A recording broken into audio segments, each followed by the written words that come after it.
मेरा नाम रिपुदमन सिंह शेखावत और मेरी रैंक 1 आई है जेईटी 2024 में।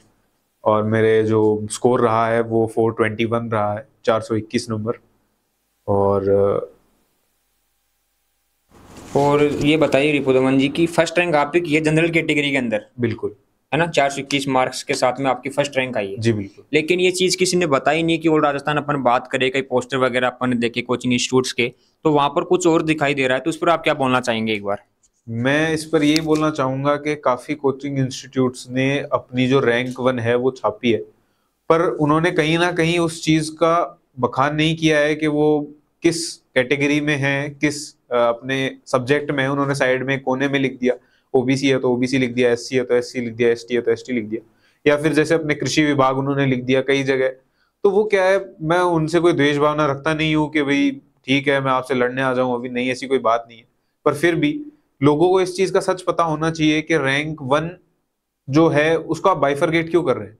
जब गवर्नमेंट जो है वो 5 सब्जेक्ट दे रही है आपको कि आप पीसीएम और अपने जो बायोलॉजी है और कृषि है, एग्रीकल्चर है, तो उसमें आप किन्हीं भी 5 में से 3 को अटेम्प्ट कर कर आप जेट प्रिपेयर कर सकते हैं और रैंक ला सकते हैं, आपको सेम कॉलेज मिलेगा। तो उस चीज में हम कोचिंग वाले ही क्यों डिफरेंस कर रहे हैं कि ये कृषि विभाग से है, बायोलॉजी का है, ये है। तो कम से कम हमें लोगों को ये सच तो बताना चाहिए कि रैंक वन होती है, जनरल में होती है। तो वो चीज आपको ये मेरे को चीज खटकी बहुत ज्यादा कि भाई काफी कोचिंग इंस्टीट्यूट्स ने अपनी रैंक 1 छाप दी। पर कोई नहीं, ठीक है, होता है ये सब भी। पर थोड़ा बहुत इनको बताना चाहिए कि बच्चों को कम से कम दिग्भ्रमित ना करें कि जो रैंक 1 है वो हमारी आई है। उस वजह से एडमिशन्स तो लिए जाते हैं, पर आपको एक बच्चे को पता रहना चाहिए कि मैं जहाँ जा रहा हूँ वहाँ क्या रिजल्ट रहा है, क्या उसका एवरेज रहा है, वो सारी चीजें उसको पता रहनी चाहिए। तो उसको उस पर ध्यान देना चाहिए इन लोगों को। बिल्कुल सही कहा आपने कि फर्स्ट रैंक अगर जनरल के अंदर आपकी आई है तो आपकी रहनी चाहिए, ये चीज बतानी चाहिए। तो इस चीज का आपको दुख हुआ कि किसी ने बताया नहीं ये चीज, तभी आप अपने मन की बात यहाँ पर रख रहे हो कि ये चीज सामने आनी चाहिए, लोगों को भ्रमित होने से बचना चाहिए कि फर्स्ट रैंक किसकी है। जी बिल्कुल। ये लोगों को इस चीज से दिग्भ्रमित करा है काफी कोचिंग इंस्टीट्यूट्स ने। उस चीज के लिए, उस चीज का मुझे खेद भी है बहुत ज्यादा। और इस चीज को भी कि भाई आपको बताना चाहिए कम से कम कि हमारा क्या रिजल्ट रहा है, क्या चीज रही है। आपको एवरेज रिजल्ट छापना चाहिए जिससे बच्चा जो है वो अपना कोचिंग इंस्टीट्यूट डिसाइड करने में उसको तकलीफ ना हो। और अगर कोई भी बच्चा मान लो अगर कहीं पर एडमिशन के लिए प्रोसेस देखता है कि अपन कहाँ पर एडमिशन ले कोई भी इंस्टीट्यूट के अंदर, तो उसको क्या देखना चाहिए? वहाँ का एवरेज जो रिजल्ट है वो देखना चाहिए या वहाँ की जो रैंक छपी हुई है वो देखनी चाहिए? अब कोचिंग इंस्टीट्यूट डिसाइड करते टाइम दो चीजें देखनी चाहिए बच्चे को कि हमारा कोई भी रिजल्ट किसी भी कोई कंटिन्यूअस ईयर्स का क्या कितना एवरेज रहा है। जैसे अगर अपन बात करें 2018 से 24 तक, तो उस चीज में उसका क्या रिजल्ट रहा है, ना कि हम देखेंगे कितनी रैंक्स दी हैं। क्योंकि हमें मास सिलेक्शन रेशियो जहां ज्यादा है उधर से हमें अगर तैयारी करेंगे तो वहां से क्या है कि हमारा सिलेक्शन का जो परसेंटेज है वो इंक्रीज हो जाएगा। दूसरी बात ये कि जैसे बच्चे कहीं 5,000 हैं और उनमें से 200 सेलेक्ट हुए, और दूसरी जगह पर 10,000 बच्चे हैं उसमें 300 बच्चे सेलेक्ट हुए। तो आप ये ना देखेंगे 300 बच्चे और 200 बच्चे सेलेक्ट हुए, आप ये देखेंगे 5,000 में से 200 हुए और 10,000 में से 300 हुए। तो आप जहां पर अच्छा मानेंगे उसको 5,000 में से 200 वाले को मानेंगे, तो जो परसेंटेज निकलता है उस चीज को बेसिस मानकर भी आप अपना जो कोचिंग इंस्टीट्यूट है वो डिसाइड कर सकते हैं। बाकी ये दो चीजें मेन रहेंगी, या तो हम सिलेक्शन रेशियो देखें कि हमारा रेशियो क्या रहा है, कितने बच्चे थे उनमें से कितने सेलेक्ट हुए। दूसरा, कंटिन्यूअस ईयर्स में या फिर कोई भी जो ईयर्स हमने एक सेट कर लिए उसमें हमारा जो कितना एवरेज रहा है उस कोचिंग इंस्टीट्यूट का रिजल्ट, उस चीज को मेन रहता है। बिल्कुल। दूसरी चीज अपन बात करें कि कुछ पेरेंट्स के मन में डाउट रहता है कि मेरे जो बेटा या बेटी है उसका मैं एडमिशन कराऊं तो ज्यादा पैसे जहां पर लगेंगे वहां पर ही अच्छी शिक्षा मिलेगी, यहाँ पर कम फीस के अंदर भी अच्छा मैटर मिल जाए, कंटेंट मिल जाए स्टूडेंट को, तो वो अच्छा कर सकता है स्कोर। जी बिल्कुल। ये बहुत अच्छा सवाल है कि कई बार पेरेंट्स क्या सोचते हैं कि अगर हमने पैसे ज्यादा दिए हैं तो उसका सिलेक्शन का जो रेशियो है वो काफी इंक्रीज हो गया, काफी परसेंटेज वाइज वो इंक्रीज हो गया। पर मेनली ये रहता है कि जो कोचिंग इंस्टीट्यूट्स हैं उनका एक तो मटेरियल कैसा है, वो कितना आपको अच्छा मटेरियल प्रोवाइड करवा रहे हैं। अगर वो चीज सस्ते में भी मिल रही है तो वो चीज कोई खराब नहीं है, हमें देखना है मटेरियल कैसा है। दूसरी बात, जो कोचिंग इंस्टीट्यूट्स होते हैं उनका मेनली रहता है कि जो हमारी जटिल चीजें थी, जो हमारी कठिन चीजें थी, उनको हमें सरल बनाना मेनली जो है वो बच्चे पर डिपेंड करता है कि वो कितना उस चीज को समझता है, उस चीज को ग्रहण करता है, और आगे जाकर जो अपनी टेस्ट है, जो भी वो अपना टेस्ट दे रहा है या फिर मेन एग्जाम, जितने भी कॉम्पिटिटिव एग्जाम दे रहा है, उसमें वो कैसा परफॉर्म कर पा रहा है, वो चीज बच्चे पर डिपेंड करती है। कोचिंग इंस्टीट्यूट्स आपको एक अच्छा मैटर दे सकते हैं।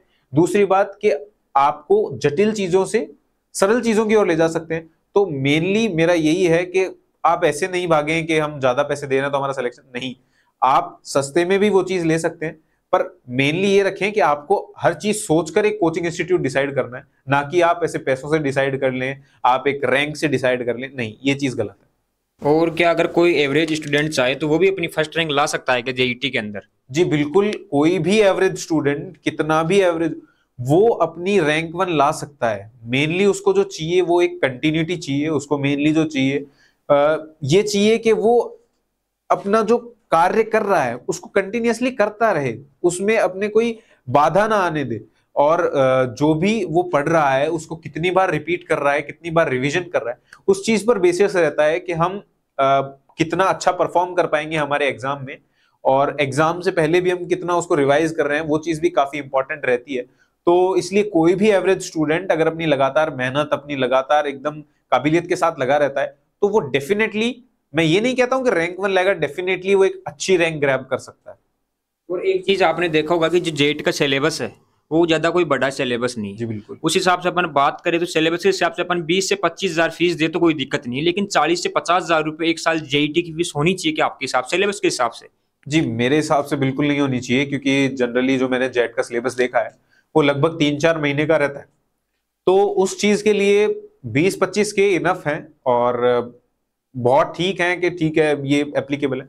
पर वहीं जब हम वही बात आ जाती है कि ज्यादा पैसे देने से कोई सिलेक्शन रेशियो बढ़ नहीं जाता है। वो चीज मेनली डिपेंड करती है उस कोचिंग इंस्टीट्यूट पर, वो बच्चा जो पढ़ रहा है उस पर। ये चीज डिपेंड बिल्कुल नहीं करती कि आप पैसे कितने दे रहे हो, क्या उसका इंफ्रास्ट्रक्चर है। इंफ्रास्ट्रक्चर एक हद तक काम करता है कि बच्चे का एक एनवायरनमेंट बने, पर यही नहीं है कि इंफ्रास्ट्रक्चर देकर आप बच्चे को पूरी तरीके से सिलेक्शन रेशियो में ला सकते हैं, वो चीज गलत है। रिपुदमन, आपने एक बात नोटिस की होगी कि स्टूडेंट जो इंस्टीट्यूट है वो क्या करते हैं कि अपनी रैंक दिखाते हैं, फर्स्ट रैंक दिखा दी और फीस बढ़ा दी, 50 हजार रुपये कर दी, क्योंकि स्टूडेंट तो वहां पर वैसे भी जाएंगे।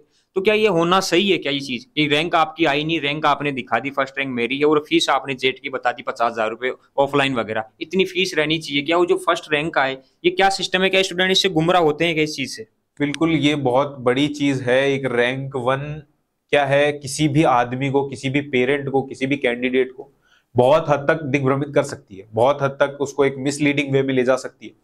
इससे क्या होता है कि बच्चा ये सोचता है कि इनकी रैंक 1 आई है तो मेरी भी यहां से आ सकती है, ऐसी कोई बड़ी बड़ी बात नहीं है। और हाँ, मैं, चलो ठीक है, एक बार के लिए आपकी रैंक 1 नहीं आती है, आप छाप देते हैं, वो चीज तो गलत है ही है। आपकी रैंक 1 आने के बाद भी आप उस बेसिस पे एडमिशंस ले रहे हैं, वो चीज गलत। सिर्फ एक रैंक 1 डिसाइड नहीं करता है, नॉट ओनली डिसाइडिंग फैक्टर कि भाई हाँ अब हमारे यहाँ से सिलेक्शन ज्यादा हो रहा है। डिसाइडिंग फैक्टर हमारा एवरेज रिजल्ट है, डिसाइडिंग फैक्टर हमारा सिलेक्शन रेशियो। पर यहाँ आजकल क्या हो रहा है, पूरा ही चल रहा है, हर जगह यही है कि जो पेरेंट्स भी है, कैंडिडेट्स भी है, सोचते हैं कि जहां से रैंक आ रही है वहां से सिलेक्शन हो रहा है, जहां से रैंक आ रही है वहां सिलेक्शन हो रहा है। ऐसी कोई बात नहीं है। जहां आपको अच्छा कंटेंट मिले, जहां आपको अच्छा सिलेक्शन रेशियो मिले, जहां आपको अच्छा अपना क्या कह सकते हैं, ये सिलेक्शन रेशियो और अपना जो कोचिंग इंस्टीट्यूट्स आपको बेटर फैकल्टीज प्रोवाइड करवा पा रहे हैं, वहां आपको सिलेक्शन लेना, एडमिशन लेना चाहिए, जिससे आपका जो सिलेक्शन रेशियो है वो इंक्रीज हो जाता है। तो ये जो बिल्कुल रैंक 1 दिखा के एडमिशन लेने की वाली बात है, ये बहुत ही गलत बात है। मैं तो इसके सख्त खिलाफ हूँ। बाकी अब हर किसी से लड़ा भी नहीं जा सकता। बिल्कुल ये बात सही है, लेकिन अपन मन की बात जो है स्टूडेंट्स को बता सकते हैं, जी बिल्कुल। उनको समझा सकते हैं कि फर्स्ट रैंक आने का मतलब ये नहीं है कि वो इंस्टीट्यूट अच्छा है। बिल्कुल। क्योंकि ऐसे इंस्टीट्यूट भी है मार्केट के अंदर ही, उनकी फर्स्ट रैंक नहीं आती, लेकिन 500 में से वो 400 का सिलेक्शन करवा देते हैं। बिल्कुल। तो वो इंस्टीट्यूट भी कहीं ना कहीं अच्छे हैं। जी बिल्कुल। और जो फर्स्ट रैंक का जो मामला है वो कोई ना कोई छाप देता है, फर्स्ट रैंक आई है, एसटी में दिखा रहा है कि ऑल ओवर जनरल में फर्स्ट रैंक आ गई, कोने में लिख देंगे। तो ये चीज आपको काफी ज्यादा प्रभावित की, आपको भी इस चीज का दुख हुआ होगा जब हमने आपको बताया, आपसे मिला। तो आपको क्या लगा इसके बारे में कि सर ऐसा होना चाहिए या नहीं होना चाहिए ऐसा? नहीं नहीं, ऐसा बिल्कुल नहीं होना चाहिए। जो चीज आपका रिजल्ट है वो सब बच्चों को आपको बताना चाहिए, जो भी पेरेंट्स देख रहे हैं। आप ना जाने कितने प्लेटफॉर्म्स पर अपनी वीडियोस डाल रहे हैं, अपनी फोटोज डाल रहे हैं, तो उससे आप क्या है, वहां कम से कम ये क्लेरिफाई करें कि आपका रिजल्ट रहा क्या है, आपका रिजल्ट आपने रेशियो कितना का दिया है। अगर आपके पास 10,000 बच्चे थे तो उसमें सेलेक्ट कितने हुए? ठीक है, आपकी फर्स्ट रैंक आ भी गई, फिलहाल नहीं आई है, फिर भी आपने छापा, पर अगर मान लो आ भी गई तो भी आप पूरा रिजल्ट छापें। एक रैंक के बेसिस पे क्या है, बच्चे को आप ऐसे नहीं कर सकते कि हाँ हमारे यहाँ सिलेक्शन हो रहा है, आप यहाँ एडमिशन ले लीजिए। ये चीज गलत है, बहुत ज्यादा गलत है, मुझे गलत लगी। ये नहीं है कि मैं कोचिंग इंस्टीट्यूट्स के खिलाफ एक द्वेष भावना रखता हूं, पर हाँ मुझे इस चीज पर बोलना चाहिए क्योंकि मुझे लगा, और विजय जी ने मेरे को आमंत्रित किया इस चीज के लिए, इस मंच पर, कि मैं आऊं और आप लोगों से बात करूं कि असल में क्या हो रहा है और क्या चल रहा है जो रैंक वन छाप रहे हैं। पर उस चीज को आपको ध्यान में रखना चाहिए कि आप कम से कम जो आपको ऊपर भरोसा कर रहा है उससे आप ऐसा ना करें कि आप अपना रिजल्ट ही पूरा नहीं बताएं। वो चीज तो आपको ध्यान में रखनी चाहिए। बिल्कुल, क्या है किसान क्या है भोली कौम में अपन देखे तो आता है आजकल। बिल्कुल, तो उसके बच्चों को और किसान को ये गुमराह करने के लिए अपन फर्स्ट रैंक छाप देते हैं, तो ये चीज कहीं ना कहीं गलत है। बहुत मैं भी गलत। इसी के खिलाफ हूँ और आप ये बात सहमत है इस चीज से, तभी आप यहाँ पर आए, तो आपका भी बहुत बहुत धन्यवाद करना चाहूंगा मैं बिल्कुल कि बिल्कुल। आपने ये बात समझी कि स्टूडेंट्स को आप गाइड करो। और अपन बात करें कि जो टेस्ट रहता है किसी भी कंपटीशन एग्जाम के लिए, सीयूटी के वगैरह, जेट बिल्कुल, वगैरह के लिए, तो टेस्ट सीरीज का कितना महत्वपूर्ण रोल रहेगा कंपटीशन एग्जाम फाइट करने के लिए? टेस्ट सीरीज का बहुत इंपॉर्टेंट रोल रहता है किसी भी कॉम्पिटिटिव एग्जाम को देने में। टेस्ट सीरीज हमें कोई भी लेवल के जो क्वेश्चंस हैं, तरह तरह के लेवल के कैसे टाइप्स हैं, तो हमें एक पर्टिकुलर टॉपिक को स्ट्रॉन्ग करने में काम आता है। उससे हमें ये पता चलता है कि इस टॉपिक में हमारा ये पोर्शन जो है वीक रहा है, तो उस चीज पर अगर अपन वर्क कर लें तो हम अपने जो मेन एग्जाम दे रहे हैं वहां पर अपन अच्छा परफॉर्म कर पाएंगे। तो उस चीज से क्या है कि जो टेस्ट है हमारे अंदर क्लेरिफिकेशन लाता है, एक हमारे अंदर कॉन्फिडेंस लाता है कि हाँ मैं जो आंसर दे रहा हूं ये मेरे 100% श्योर हूं कि यही आंसर होगा। तो जो टेस्ट है वो एक आपको ओवरऑल डेवलपमेंट देता है कि आपको एक कॉन्फिडेंस बढ़ाता है कि आप जो आंसर टिक कर रहे हैं वो सही है। दूसरा कि आपकी जो नॉलेज है वो बढ़ाता है। तीसरा जो आपकी कमियां हैं, खामियां हैं, उनको बताता है। चौथा जो आपका एक कॉन्फिडेंस बूस्टर है उसकी तरफ बहुत ज्यादा काम करता है टेस्ट। तो मेनली एज कंपेयर टू आपने कितनी पढ़ाई की है उससे ज्यादा जो रिवीजन और टेस्ट सीरीज होती हैं वो बहुत महत्वपूर्ण भूमिका निभाती हैं इस चीज में। बिल्कुल, अपन ने कहीं ना कहीं ये चीज तो लोगों के सामने लाके रख दी कि फर्स्ट रैंक आपकी जी है और बिल्कुल। राजस्थान जनरल के अंदर, बिल्कुल जेट के अंदर 421 मार्क्स है। लेकिन कुछ लोगों को इससे दिक्कत होगी है, वो बोलेंगे कि ऐसा नहीं है, ये फर्जीवाड़ा है, पता नहीं ये वीडियो डाल रहे हैं, झूठे इंटरव्यू कर रहे हैं। तो उनके लिए जो अपना रिजल्ट है आपका 421 का, वो बिल्कुल। अपन अवेलेबल करवा देंगे स्टूडेंट्स को, बिल्कुल है ना। और बिल्कुल। अपने पास रिजल्ट भी है, तो अपनी जो इंस्टा आईडी आप वहां पर फॉलो कर सकते हो हमें। जी और बिल्कुल। जो रिपु दमन है उनकी भी अपन आईडी मेंशन कर देंगे, तो आप जाके इनसे राय ले सकते हो, पूछ सकते हो कि मैं कैसे अच्छा स्कोर कर सकता हूँ। जी बिल्कुल। और अगर आपके कोई डाउट्स रहेंगे स्टूडेंट्स वगैरह के, तो अपन एक बार फिर से सेशन रख लेंगे ऐसा ही। और बिल्कुल एक श्योर। चीज की अपने जो ब्राइट एग्रो क्लासेस है उसके बारे में भी आप बच्चों को बता दीजिए, जो अपन वर्क करते हैं फ्री टेस्ट सीरीज वगैरह का। तो उसमें आप क्या कहना चाहोगे एक बार? मेरे को आपका काम काफी अच्छा लगा, और बाकी ये है कि जो आप फ्री टेस्ट सीरीज चलवा रहे हैं ये बहुत ही अच्छी चीज है। इससे बच्चे का कॉन्फिडेंस बढ़ेगा, उसका जो पेपर में अटेम्प्ट करने का लेवल होगा वो एक अलग होगा। तो इस चीज का मैं आपसे तहे दिल से धन्यवाद करना चाहता हूँ, क्योंकि आपने जैसे अभी बात कही कि किसान कौम एक बहुत भोली कौम मानी जाती है आजकल। हालांकि आजकल सभी बहुत ज्यादा मॉडिफाई हो चुके हैं, पर फिर भी एक तरीके से अपन माने तो हैं, और उनके लिए अपन इतना कर रहे हैं वो चीज बहुत अच्छी चीज है, क्योंकि हम इसी समाज में रहते हैं, इसी समाज को आगे बढ़ाने के लिए हमें काम करना चाहिए। तो इसीलिए मैं आया हूँ, और इसीलिए आप जो है फ्री टेस्ट सीरीज चलाते हैं वो बहुत अच्छी चीज है। और आपके काम से मैं बहुत प्रेरित हुआ, बहुत अच्छा लगा मुझे। इसके लिए मैं आपका बहुत धन्यवाद करना चाहूंगा सभी लोगों की तरफ से, सभी एग्रीकल्चर वाले लोगों की तरफ से। देखो, मैं बता दूं आपको कि अपन क्या है, यहाँ तो कोई ऑफलाइन बैच चलाते हैं जेट का, जी बिल्कुल। ना अपना कोई ऑफलाइन ऐसा इंस्टीट्यूट है कि अपन बच्चों को पढ़ाए गुमराह करके वहां पर लेके आ जाए। बिल्कुल। लेकिन मेरे मन में ये थी, क्योंकि अपन भी उसी किसान कौम से आते हैं, तो बिल्कुल। बच्चों को सच जानने का अधिकार है कि बिल्कुल। उनके सामने सच्चाई रखे कि फर्स्ट रैंक कहाँ से आई है, किसकी आई है, कौन सी कैटेगरी में आई है। तो उसी के लिए आज आप जो सेशन है, आप उसी के लिए अपन ने रखा था कि बच्चों को आप गाइड करें, बताए एक बार सारी बिल्कुल। चीजें। तो कहीं ना कहीं आप ये बात मानकर आए तो अच्छा है। और अगर आप दो लाइनें बच्चों को कुछ बताना चाहो तो आप बता सकते हो। बिल्कुल। सिर्फ अपना जो लक्ष्य है वो निर्धारित रखना है। बाकी हमें कोई भी कॉम्पिटिटिव एग्जाम दे रहे हैं उसमें हमारा जो लक्ष्य निर्धारित है तो उससे हम एक अच्छा परफॉर्म कर सकते हैं। और मेनली जो चीज पढ़ाई जा रही है उसी बार बार रिवीजन करें, उसे टेस्ट सीरीज में अप्लाई करें। जो भी हम ट्रिक्स बनाते हैं, कई बार क्या होता है हम ट्रिक्स बना लेते हैं फिर वो भूल जाते हैं, तो हम जो भी ट्रिक्स बनाए, जैसी भी अपने तरीके से ट्रिक्स बना रहे हैं, उन चीज को अप्लाई करके देखें, जिससे जो हम मेन टेस्ट में बैठेंगे उस टाइम हमें दिक्कत ना आए, उन चीजों में हम उन चीजों को भूले ना।